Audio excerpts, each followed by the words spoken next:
Bonjour. Faut-il nécessairement avoir une réunion avec la délégation syndicale tous les mois ou toutes les semaines?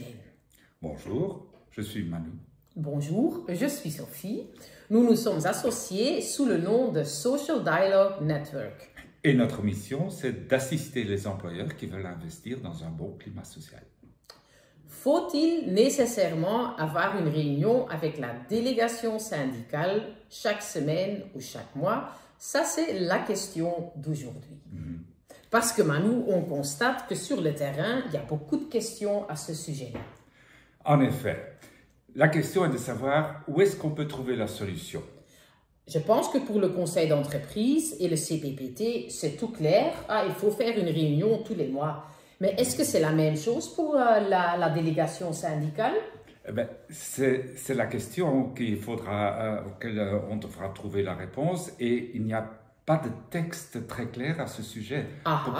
Pourquoi? Parce qu'il n'y a pas de loi qui statue la délégation syndicale. C'est quoi alors? C'est la convention collective de travail numéro 5, Sophie. La convention collective numéro 5, c'est pas la convention collective clé sur tout ce qui concerne la délégation syndicale? Oui, c'est les textes père ou mère, comment est-ce qu'il faut le dire, mais c'est vraiment la base du fonctionnement de la délégation syndicale. Et donc dans ce texte, on trouve si on doit faire une réunion ou pas? Désolé, Sophie, on ne trouve pas la solution. Pourquoi? Parce que c'est un texte conclu au sein du Conseil national du travail qui couvre tout le secteur privé, donc toutes les entreprises du secteur privé, et c'est une convention cadre. Il reprend uniquement les principes du fonctionnement de la délégation syndicale, et c'est au niveau des secteurs, Sophie, c'est au niveau des secteurs qu'il y a des textes plus clairs, des conventions collectives de travail qui statuent plus précisément à ce sujet. Ok, donc ça ne vaut pas la peine de lire la CCT numéro 5? Je te le conseille quand même, parce que c'est vraiment un texte de base qui reprend au fond la relation entre employeurs et syndicats. C'est un texte duquel je te conseille vivement de le lire et de le relire. Ok. Mais donc, pour notre question, pour aujourd'hui, on ne trouve pas de réponse dans la CCT numéro 5 et on va regarder alors dans les CCT sectorielles. Mais si moi, je suis un employeur et j'ai des travailleurs avec un statut ouvrier ou employé, je peux avoir deux conventions collectives? Oui. Donc, en effet, il y a des conventions conclues au sein des commissions paritaires compétentes pour les ouvriers, d'une part, et d'autre part pour les employés. Donc, ce seront deux textes différents et peut-être aussi donc deux fonctionnements différents. Ok. Et est-ce qu'on trouve dans ces CCT au niveau sectoriel alors la réponse? Il faut faire une réunion tous les mois, toutes les semaines? Personnellement, je ne connais pas de convention sectorielle qui régit qu'il faut se réunir tous les mois. Au cours de ma carrière, je n'ai pas eu de texte pareil sous mes yeux. Ce qu'il y a bien défini, c'est que lorsque la délégation syndicale demande ou exige une réunion avec l'employeur, alors on trouve dans ces textes-là un délai pour organiser cette réunion. Mais ça, c'est quand même intéressant parce que souvent, des syndicats exigent une réunion maintenant ou cet après-midi ou demain matin. Ça nous met beaucoup de stress. On n'a pas assez de temps pour se préparer. Et si je te comprends bien, Manu, dans les CCT au niveau sectoriel, on trouve un délai. Donc, on n'est pas obligé de faire cette réunion tout de suite.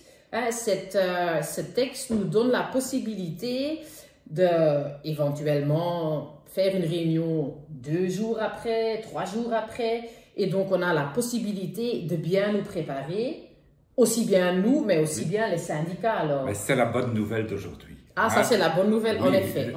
On peut, lorsque la délégation syndicale demande à l'employeur de se réunir, ok, on va se réunir dans les délais, au plus vite, mais pas nécessairement tout de suite. Et je dirais absolument pas se réunir tout de suite sans préparation, hein, avec un ordre du jour qui permet à toutes les parties de se préparer, de recueillir les informations du terrain, éventuellement de voir dans les textes ce qu'il en est.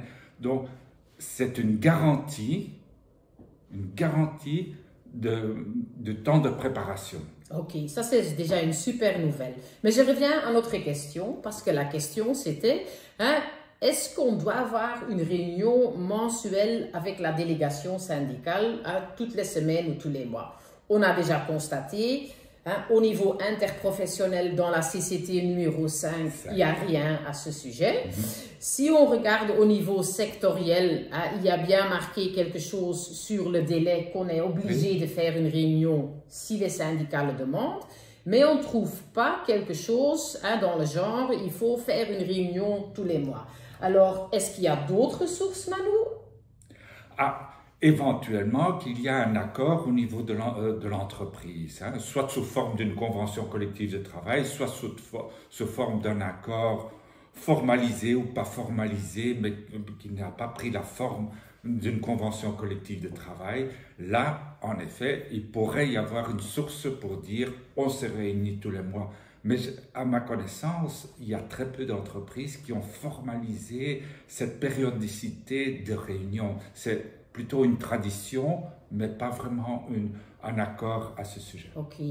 Et donc, si on va regarder au niveau de l'entreprise, il faut de nouveau regarder dans les accords qu'on a fait avec les ouvriers et dans les accords qu'on a fait avec les employés. Donc, évidemment. Juste comme au niveau sectoriel, on peut avoir des accords qui ne sont pas les mêmes pour les ouvriers que pour les employés. Tout à fait exact. Ok, ok. Donc, Manu, je vais te faire un petit résumé pour montrer que j'ai bien compris ce que tu dis.